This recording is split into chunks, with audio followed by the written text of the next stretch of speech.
Hello guys, welcome to my channel captures by Keerthi. ఈరోజు మా ఇంట్లో సండే స్పెషల్ వచ్చేసి తలకాయ కూర. సో ఇది ఎలా వండుకోవాలో ఈరోజు నేను ఈ వీడియోలో చూపిస్తాను, చూసేయండి.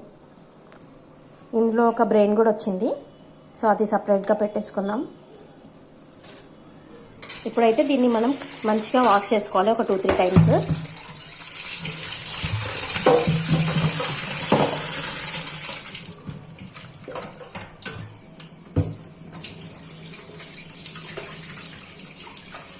సో ఈ రెసిపీ అయితే మా అత్తయ్య గారు చేస్తున్నారు. సో తన స్టైల్లో ఎలా చేస్తుందో చూసేద్దాం. ఇప్పుడైతే కొంచెం అల్లం వెల్లుల్లి పేస్ట్, అలాగే 1 టేబుల్ స్పూన్ పసుపు వేసుకుంది, అలాగే 1 టేబుల్ స్పూన్ సాల్ట్ వేసుకుందండి. ఇప్పుడు దీన్ని బాగా ముక్కలకు అన్నీ పట్టేలాగా మంచిగా కలుపుకోవాలి.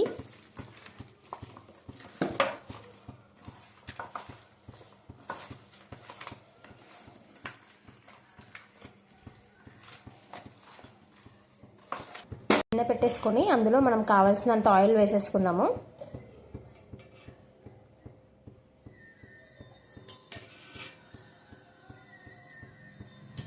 ఇప్పుడు ఆయిల్ వేడేసాక మనం కట్ చేసుకున్న ఆనియన్స్ని ఇందులో వేసుకొని మంచిగా వేయించుకోవాలి. ఇప్పుడు ఇందులో కొంచెం పసుపు వేసుకొని, సో ఇవైతే మంచిగా ఫ్రై అయ్యేంత వరకు మీడియం ఫ్లేమ్లో పెట్టుకొని వేయించుకుందాం.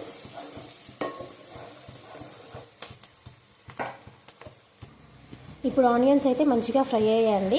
ఇందులో ఇప్పుడు మనము మ్యారినేట్ చేసుకున్న ముక్కల్ని వేసేసుకుందాం.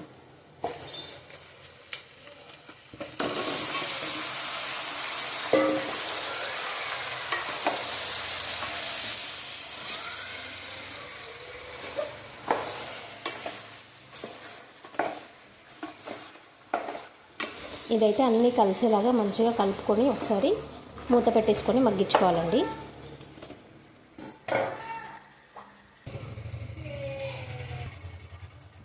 ఇప్పుడైతే ఇది మగ్గుతుందండి. సో మనం ఒక 20 మినిట్స్ దాకా మూత పెట్టుకొని మగ్గించుకుందాం. ఇప్పుడైతే ఇది మగ్గిందండి. ఇందులో కొంచెం కారం అలాగే ఉప్పు వేసుకుందాం.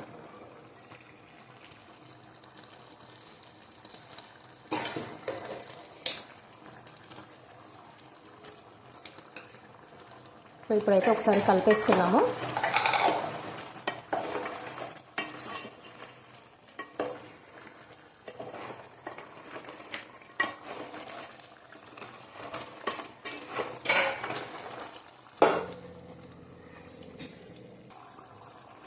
ఇప్పుడు కారం ఉప్పు వేసాక ఇదైతే మగ్గుతుందండి.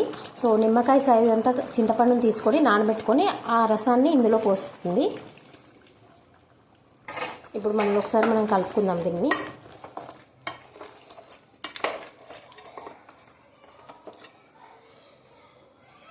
ఇప్పుడైతే మనం కాసేపు మళ్ళీ మగ్గించుకుందాము. సో 10 మినిట్స్ తర్వాత అయితే ముక్క ఉడికిందో లేదో మనం ఒకసారి చెక్ చేసుకొని ఇంకా మసాలా వేసేసుకుందాము.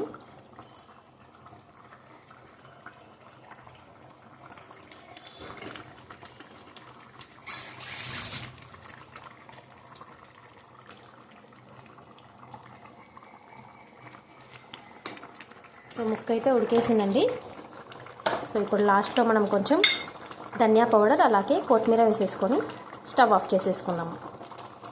సో ఇందులో అయితే చింతపండు పులుసు వేయడం వల్ల మనకి నీసు వాసన అనేది రాదు.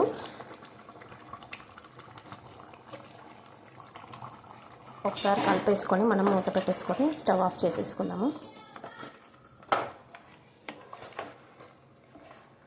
సో రెసిపీ అయితే రెడీ అయిందండి. మీరు కూడా ఒకసారి మీ ఇంట్లో ట్రై చేసి ఎలా వచ్చిందో నాకు కామెంట్ బాక్స్లో కమెంట్ చేయండి. కర్రీ అయితే రెడీ అయిపోయిందండి. మంచి స్మెల్ కూడా వస్తుంది. సో నేను ఈ వీడియో అయితే ఏం ఎడిట్ చేయలేదు, ఇదైతే రా వీడియో. సో బ్యాక్గ్రౌండ్ నాయిస్ ఏమైనా ఉంటే ఇగ్నోర్ చేయండి. సో ఈ వీడియో కనుక మీకు నచ్చినట్టయితే please do like, share and subscribe. See you in the next video. Bye.